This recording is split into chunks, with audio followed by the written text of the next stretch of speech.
Hello students, welcome back to our channel general studies with Anoop K Verma.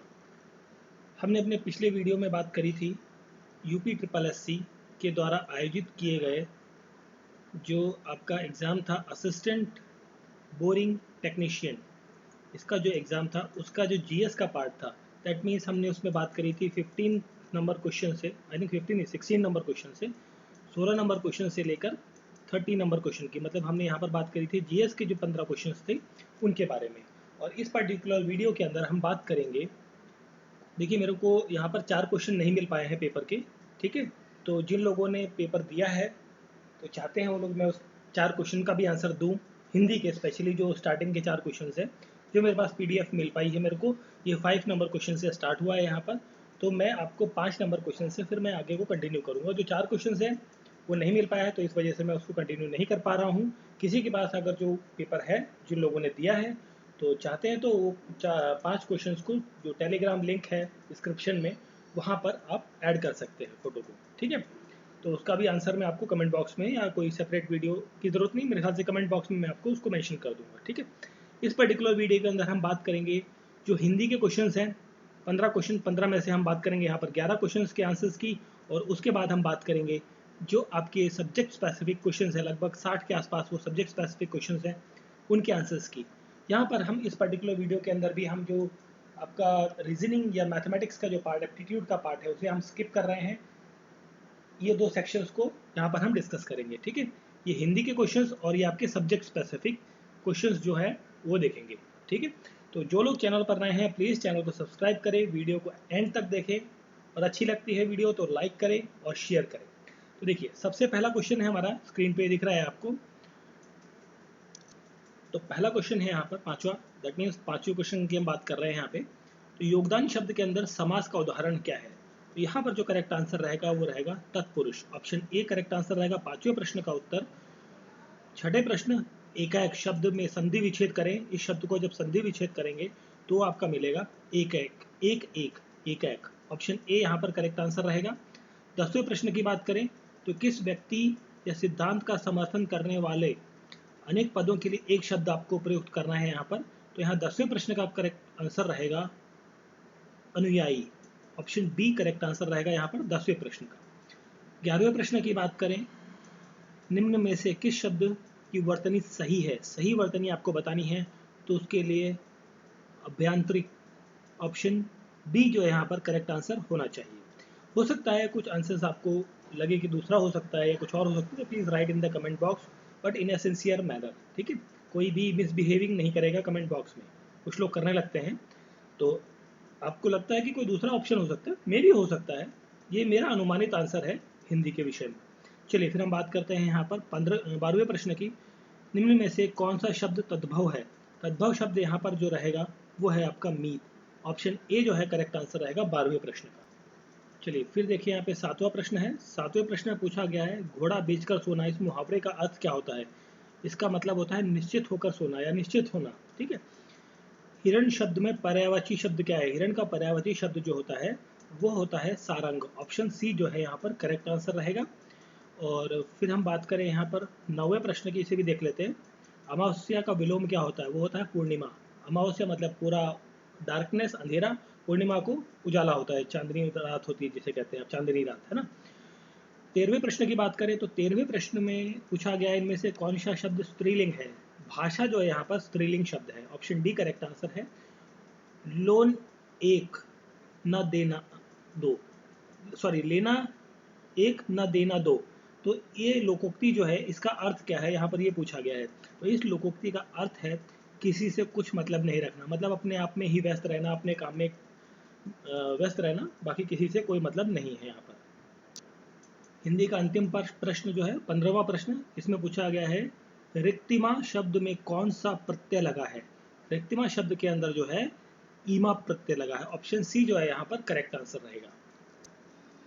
चलिए फिर हम बात करते हैं हिंदी क्वेश्चंस के बाद हमारी सब्जेक्ट स्पेसिफिक क्वेश्चन की, जो कि 65 नंबर क्वेश्चन से स्टार्ट होते हैं और इसी में आपके इलेक्ट्रिकल के कुछ क्वेश्चंस, आपके फिजिक्स के कुछ क्वेश्चंस, आपको साइंस के, बेसिकली साइंस से रिलेटेड क्वेश्चंस आपको यहाँ देखने को मिलेंगे। इन सभी के आंसर्स को हम यहाँ पर देखते हैं। तो देखिए सबसे पहला इन क्वेश्चंस के आंसर को हम फटाफट देखेंगे, ज़्यादा टाइम नहीं लगाएंगे, करेक्ट आंसर्स देने की कोशिश कर रहा हूँ मैं अपनी तरफ से। तो देखिए सबसे पहला क्वेश्चन है आपका 65 नंबर क्वेश्चन। डायमेंशन पूछा गया है ग्रेविटेशनल पोटेंशियल का, तो वो होता है आपका ऑप्शन ए करेक्ट आंसर रहेगा यहाँ पर, ठीक है। 65 का correct answer option number A. 65 number 1 micrometer जो है वो कितना होता है, 1 माइक्रोमीटर होता है 10⁻⁹, ऑप्शन ए करेक्ट आंसर रहेगा। 67 नंबर क्वेश्चन का ये एक न्यूमेरिकल है, इसको जब आप स्ट्रेस के लिए वैल्यू फाइंड करेंगे तो वैल्यू आएगी आपकी यहाँ पर 67 का correct answer, that is option number D, 3.18 into 10⁸ Newton पर मीटर स्क्वायर। 71 नंबर क्वेश्चन आपको सामने दिख रहा है, ठीक है, इसको थोड़ा रब कर लेते देखिए। 65 ए है, 66 ऑप्शन नंबर ए और 67 का correct answer option number D. 71 number question की हम बात करें तो यहाँ पर जो करेक्ट फॉर्मूला होगा सेल्सियस को फ़ारेनहाइट में कन्वर्ट करने के लिए जो रिलेशन आता है वो आता है ऑप्शन नंबर ए, TF 9/5 TC + 32 डिग्री, ये लगता है। और उसके बाद जो नेक्स्ट क्वेश्चन है इसे पूछा गया है, if the particle moving with a uniform circular motion with radius r and the time period t, तो यहाँ पर मोशन का फॉर्मूला आपका जो होगा वो होगा 2 π/ω, ऑप्शन बी करेक्ट आंसर रहेगा यहाँ पर 72 नंबर क्वेश्चन का। चलिए फिर हम बात करते हैं यहाँ पर 68 नंबर क्वेश्चन की। Rotational analog of force is in the linear motion, तो वो क्या होता है यहाँ पर, तो 68 का करेक्ट आंसर रहेगा torque, option A correct answer रहेगा। 69 क्वेश्चन की हम बात करें तो यहाँ पर पूछा गया isotope which element is use for the standardization of unit of time, तो यहाँ पर जो आइसोटोप इस्तेमाल होता है वो होता है caesium, option C correct answer रहेगा। How many significant figures in a number, इस नंबर के अंदर सिग्निफिकेंट फिगर्स कितने हैं, तो यहाँ पर करेक्ट आंसर रहेगा दैट इज ऑप्शन सी 3, ठीक है। 73 क्वेश्चन के अंदर पूछा गया है ब्रास किसका एलॉय है, ब्रास जो है आपका एलॉय होता है कॉपर और जिंक का, ऑप्शन डी करेक्ट आंसर है। 73 नंबर क्वेश्चन। 74 नंबर क्वेश्चन में पूछा गया है 1 एटॉमिक यूनिट मास जो है वो कितने के बराबर होता है, ये होता है 1.6 इंटू 10⁻⁻27 यूनिट के बराबर, ठीक है। 75 नंबर क्वेश्चन में पूछा गया है total path length travelled divided by the total time travel during which of the motion takes place, इस चीज़ को कहते हैं, 75 का करेक्ट आंसर रहेगा एवरेज स्पीड, ठीक है, ऑप्शन बी करेक्ट आंसर रहेगा क्वेश्चन नंबर 75। फिर हम बात करते हैं 76 नंबर क्वेश्चन की। यहाँ पूछा गया है कि when temperature difference cause energy transfer by motion within the fluid it leads to the, यहाँ पर क्या देखने को मिलेगा, यहाँ पर देखने को मिलता है convection, option B correct answer रहेगा। क्वेश्चन नंबर 77 की हम बात करें तो यहाँ पूछा गया है कि which is the standard thermometer against which all the thermometers are calibrated, तो वो कैलिब्रेशन आपको देखने को मिलेगा, correct answer resistance thermometer detector, option A correct answer रहेगा 77 नंबर क्वेश्चन का। फिर हम बात करें यहाँ पर 80 नंबर क्वेश्चन, देखिए हमारे स्क्रीन पे जो क्वेश्चन दिख रहा है हम उन सभी को सॉल्व करते जाते हैं फिर नीचे जा रहे हैं, नहीं तो नीचे ऊपर करने में थोड़ा सा गड़बड़ हो जाता है। 80 नंबर क्वेश्चन, यहाँ पर फॉर्मूला पूछा गया है कि पैरेलल सीरीज में करेक्ट जो फॉर्मूला रहेगा 80 नंबर क्वेश्चन का that is option number D, 1/t = 1 this much, इस तरीके से करेक्ट आंसर रहेगा। 81 नंबर क्वेश्चन में पूछा गया है कि which electrical quantity is caused the proportional flow as per the Ohm's law, तो यहाँ पर जो करेक्ट आंसर रहेगा वो रहेगा voltage, option B correct answer रहेगा क्वेश्चन नंबर 81 का। फिर देखिए 81 क्वेश्चन हो गया था हमारा, करेक्ट आंसर था हमारा वोल्टेज, ठीक है। अब यहाँ देखते हैं इसका क्वेश्चन 77 का ऑप्शन नंबर ए था। 78 क्वेश्चन की बात करें, non metal form oxide which are called as, उसे क्या कहा जाता है, तो 78 का करेक्ट आंसर है वह आइदर एसिड और न्यूट्रल, ठीक है, ऑप्शन डी करेक्ट आंसर आएगा 78 नंबर क्वेश्चन का। 79 को भी हम आगे देखते हैं, यहाँ पर हम बात करते हैं 82 नंबर क्वेश्चन की। तो 82 नंबर में पूछा गया है which metal is use for electrical insulator, वो होता है पोर्सेलिन, ऑप्शन बी जो है यहाँ पर करेक्ट आंसर रहेगा, ठीक है। फिर देखिए 82 के बाद हम बात करते हैं 83 की। Resistance of wire is inversely proportional to area of cross section होता है, ठीक है, ऑप्शन ए करेक्ट आंसर रहेगा 83 का। यहाँ पर है efficiency of Carnot engine operates between the temperature 450 के एंड 300 के, तो यहाँ पर एफिशिएंसी आपको बतानी है, तो यहाँ पर जो करेक्ट आंसर रहेगा वो रहेगा आपका 33%, ऑप्शन ए 79 क्वेश्चन का। फिर देखिए नेक्स्ट क्वेश्चन है हमारा 84th नंबर क्वेश्चन। यहाँ पर पूछा गया है कि which instrument is use as a null detector in Wheatstone bridge, तो यहाँ पर वो होता है galvanometer, option C correct answer रहेगा 84th नंबर क्वेश्चन का। उसके बाद हम बात करते हैं 85 नंबर क्वेश्चन की। यहाँ पर वर्नियर बेवल प्रोटेक्टर के अंदर जो फॉर्मूला यूज़ किया जाता है वो होता है 2 MSD equal -1 VSD। Option C correct answer रहेगा। 88 नंबर क्वेश्चन की हम बात करें अगर जो, तो यहाँ per unit of electric current पूछा गया। बहुत सिंपल क्वेश्चन है, एम्पेयर होता है। ऑप्शन सी करेक्ट है। Which element has only 1 electron in its last orbit. ये एक्चुअली क्वेश्चन मैं अभी छोड़ रहा हूँ, इसमें थोड़ा सा मुझे डाउट है। इस क्वेश्चन का आंसर मैं ना आपको कमेंट बॉक्स में लिख दूंगा, ठीक है, याद से मैं लिख दूंगा, बोलूँगा नहीं इसको।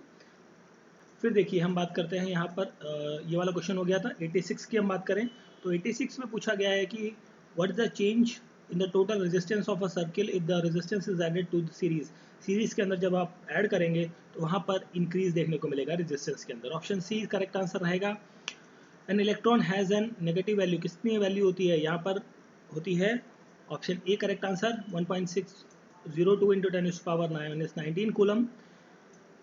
What is the value of conductance of element which is 1 ohm resistance, तो यहाँ पर 1 ohm इस तरीके से देखने को मिलेगा। Option number D correct answer है 91 का। 92 की हम बात करें तो ये भी एक फॉर्मूला बेस्ड क्वेश्चन है, छोटा सा इक्विवेलेंट रेजिस्टेंस निकालना है आपको 92 नंबर में। तो यहाँ पर जब आप वैल्यू फाइंड करेंगे तो आएगा 10 ओम, ठीक है। फिर देखिए ये हो गया था 10 ओम। 87 की हम बात कर लेते हैं। तो यहाँ पर जो फॉर्मूला बनेगा, मतलब कौन सा रिलेशन बनेगा, तो ये रिलेशन बनेगा आपका 87 का correct answer that is option number A. 1 minus I1 minus I3 और I2 दोनों को माइनस कर देंगे यहाँ पर। नेक्स्ट क्वेश्चन है algebraic sum of the voltage in a closed network is equals to the zero. Option C जो है यहाँ पर करेक्ट आंसर रहेगा। फिर देखिए नेक्स्ट क्वेश्चन है 94 नंबर क्वेश्चन। तो 94 नंबर क्वेश्चन में आपसे पावर निकालनी है। पावर को जब फाइंड करेंगे फॉर्मूले में लगा के पुट करके, तो आपका जो वैल्यू आएगी 94th की वो आएगी 50 watt. Option A is correct answer. Next question है, यहाँ पर आपसे पूछा गया है कि करंट आपको पूछा है, करंट निकालना है आपको, रेजिस्टेंस दिया हुआ है, वोल्टेज दिया हुआ है, सिंपल ओम्स लॉ को अप्लाई करना है और आपका आंसर आएगा यहाँ पर 95 का 1 ampere. Option A is correct answer. 99 number question की हम बात करें अगर जो, तो इसको थोड़ा सा जस्ट इसको नीचे कर लेते हैं। तो देखिए ये है क्वेश्चन नंबर 99, ठीक है। 99 की हम बात कर रहे थे। तो 99 में पूछा गया है कि अगर जो कोई फॉल्ट आ जाए इलेक्ट्रिक लाइन के अंदर, अप्लाइंसेस के अंदर, उसको रिपेयर करना है या सर्विस करनी है, तो कौन सा सेफ्टी नहीं किया जाता, मतलब कौन सी चीज़ नहीं की जाती है। Keep the switch on and keeping the circuit alive, ऐसा ये वाली चीज़ तो बिल्कुल नहीं। भैया आपको रिपेयर करना है इलेक्ट्रिक सर्किट तो भाई स्विच, मेन स्विच तो बंद ही करेंगे ना, तो ये चीज़ नहीं की जाती। ऑप्शन सी जो है करेक्ट आंसर रहेगा 99 का। 96 की हम बात कर रहे हैं यहाँ पर। तो यहाँ पूछा गया है कि अनसेफ वर्किंग हैबिट्स। देखिए इस क्वेश्चन में मेरे को थोड़ा सा डाउट है, बट मेरे ख्याल से यहाँ पर ऑल ऑफ द अबव होना चाहिए, ऑप्शन डी होना चाहिए, बट थोड़ा सा मुझे डाउट है, शायद सी भी हो सकता है। बट मेरे ख्याल से यहाँ पर प्रोडक्शन में भी डिक्रीमेंट देखने को मिलेगा, प्रॉफिट भी कम होगा, पर्सनल इंजरी तो डेफिनेटली रहेगी, तो सारे ऑप्शन होने चाहिए। तो ऑप्शन डी यहाँ पर करेक्ट आंसर हो सकता है मेरे ख्याल से, बट हो सकता है कुछ और भी आंसर हो यहाँ पर, इसमें थोड़ा सा डाउट है इस क्वेश्चन के अंदर, ठीक है। फिर हम बात करते हैं नेक्स्ट, थोड़ा सा नीचे कर लेते हैं इससे पहले। देखिए 97 नंबर क्वेश्चन की बात करते हैं। यहाँ पर फॉर्मूला पूछा गया है, इलेक्ट्रिकल एनर्जी आपको कैलकुलेट करना है उसके लिए। तो 97 का करेक्ट आंसर रहेगा option number A, power into time. How many valence electron present in silicon atom, 4 होते हैं इसके अंदर, ऑप्शन बी करेक्ट आंसर रहेगा। 100 नंबर क्वेश्चन के अंदर immediate action of recommended in case of severe bleeding हो रही है तो आपको प्रेशर अप्लाई करना है, जहाँ पर घाव है वहाँ पर आप प्रेशर का अप्लाई करिए, जितना भी जो होगा ब्लडिंग जो है वो रुक जाएगी थोड़ी सी। फिर देखिए यहाँ पर 101 नंबर क्वेश्चन है, फायर एक्सटिंग्विशर से क्वेश्चन पूछा गया है। तो जो यहाँ पर है इसमें पूछा गया कि फायर एक्सटिंग्विशर के अंदर जो है process of isolation of fire from the supply of oxygen by blanking it with foam sand is known as, इसे कहते हैं smoothening. Option A is correct answer है 101 नंबर क्वेश्चन का। यहाँ पर बात करें 104 नंबर प्रश्न की, तो 104 नंबर प्रश्न में पूछा गया है कि स्टार्विंग इन फायर एक्सटिंग्विशर क्या होता है।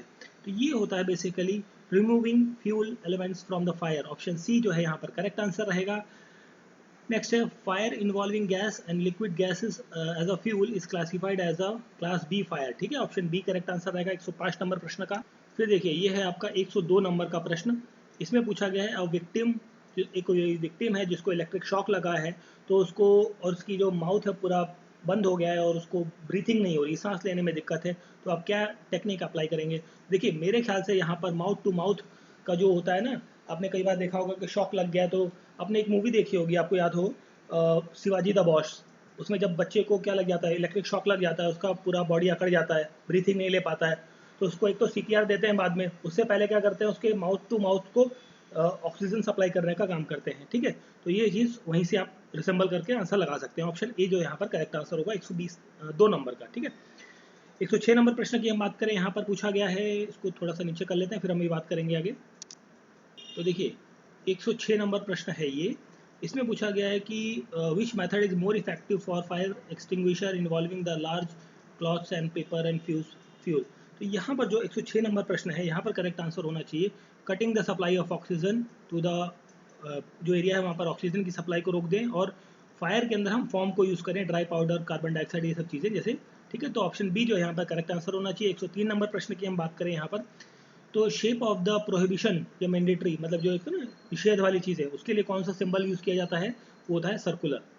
107 नंबर प्रश्न है, 107 नंबर प्रश्न में पूछा गया है कि भाई कौन सी प्रॉपर्टी है जिसके अंदर ability with stand with shock और इम्पैक्ट, शॉक और इम्पैक्ट के साथ में कौन सी मेटल की प्रॉपर्टी आपको देखने को मिलेगी, वो देखने को मिलेगी टफनेस। ऑप्शन सी जो है यहाँ पर करेक्ट आंसर रहेगा। 111 नंबर प्रश्न की हम बात कर लेते हैं, यहाँ पर सामने है, तो graph between the distance and time, जब बॉडी रेस्ट में है तो वो आपको देखने को मिलेगा straight line with the parallel to the time axis. Option B जो है यहाँ पर करेक्ट आंसर रहेगा। फिर देखिए ये 108 नंबर प्रश्न है आपका, a body is falling from the height, किसी हाइट से एज से गिर रही है कोई बॉडी, और जब फॉल करती है देन आफ्टर दैट वो दोबारा से जंप करती है h/2 हाइट में, मतलब जैसे बॉल आप फेंकते हैं उसके बाद कुछ दूरी के बाद फिर उससे वापस जंप लेती है। ये पॉसिबल होता है क्योंकि यहाँ पर काइनेटिक एनर्जी और पोटेंशियल एनर्जी दोनों क्या हो जाती हैं, हाफ हाफ हो जाती हैं। तो करेक्ट आंसर रहेगा ऑप्शन नंबर बी। प्रॉपर्टी जिसके अंदर ट्रांसफर ऑफ हीट और इलेक्ट्रिसिटी आपको देखने को मिलती है वो होती है conductivity. Option B is correct answer. 112 प्रश्न की हम बात करें यहाँ पर, when given force is applied on a large area of contact the pressure exerted by it. तो यहाँ पर 112 नंबर प्रश्न का करेक्ट आंसर रहेगा none of the above.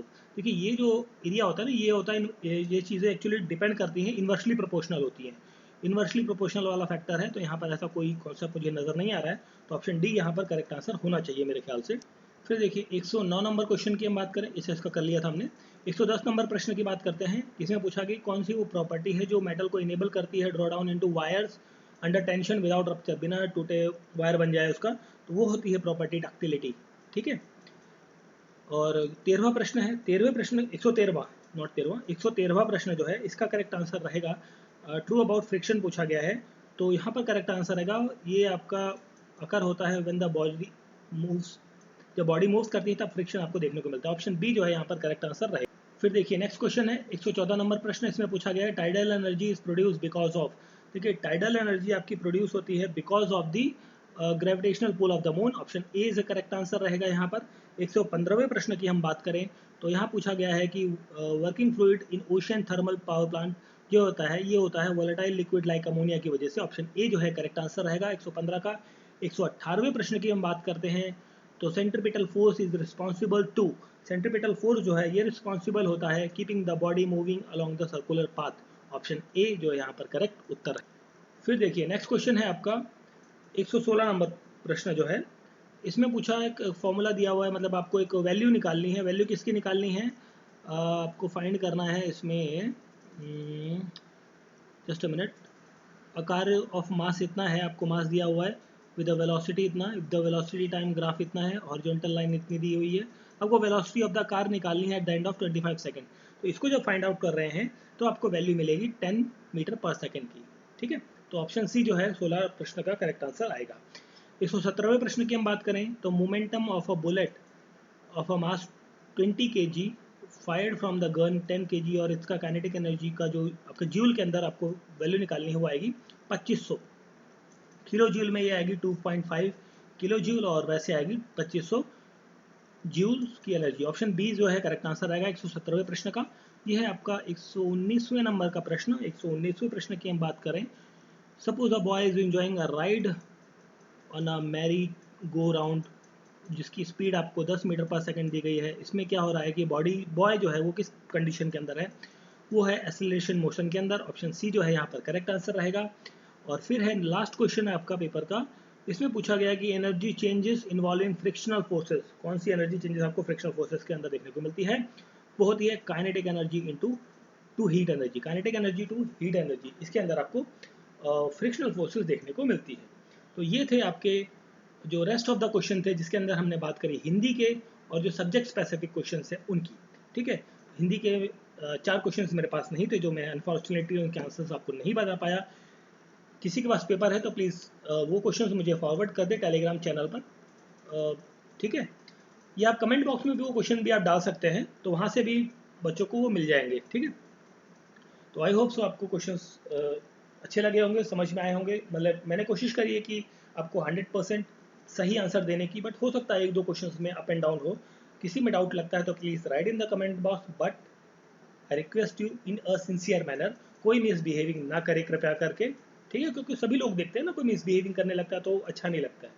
Video अच्छी लगी तो प्लीज़ चैनल को लाइक करें, सब्सक्राइब करें और शेयर करें। मिलते हैं नेक्स्ट वीडियो में। Thank you for watching.